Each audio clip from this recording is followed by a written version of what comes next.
Nanaimo is known as the Harbour City, but it could also be the future railway centre of Vancouver Island. That's the plan, with an infusion of cash from the federal government. Dana Hutchings joins us now with more in tonight's Checkpoint. Jim, today the federal government announced a $7.5 million investment to fix the ENN. That matches the commitment already made by the province. It means 234 kilometres of track will be improved, allowing the Dayliner to roll again between Victoria and Courtenay. Bruce Kirkpatrick has the details. You haven't seen this for a while on Vancouver Island. The ENN stopped running trains a year ago, tracks unsafe. But now... This is the day that rail got saved on Vancouver Island, and I truly believe that because everybody was waiting with great anxiety. There's been railroading on Vancouver Island for 125 years and counting. Our government has set aside $7.5 million for the Island Corridor Foundation to upgrade infrastructure along the ENN line. Add to that $7.5 million from the province and it's a $15 million gift. Politicians, mayors, councillors, First Nations and committees island-wide have spent a decade preserving the ENN, which became a rescue mission. Maybe good enough for freight from Port Alberni. We're going to be the gateway to Pacific Rim. All we need is the rail line come into Port Alberni again because we have the best harbor in Vancouver Island.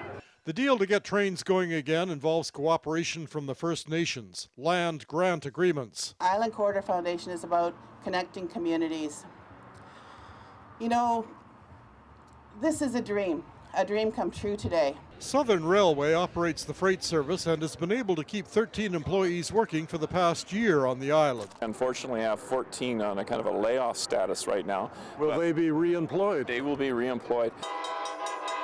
It's not light commercial rail. It does mean Nanaimo becomes railway headquarters. This allows us to get what was here, the via passenger service, back and going, and it allows us to be aggressive in the development of freight business on the island. The passenger train will start its morning in Nanaimo, south to Victoria, then north back through Nanaimo to Courtenay, south again through Nanaimo back to Victoria, and north again ending its day in Nanaimo. Pretty obvious that there's a lot of ties here that need attention. Work is expected to begin in about 4 months. The first passenger trains, Courtenay, Nanaimo, Victoria, should start running in about a year from now.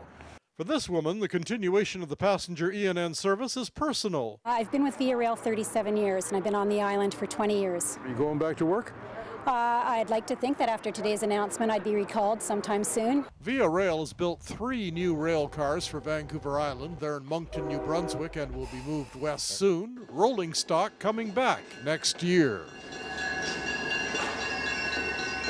Now, with a $15 million investment, we want to know, should tax dollars be spent to repair the ENN? Here's what you had to say.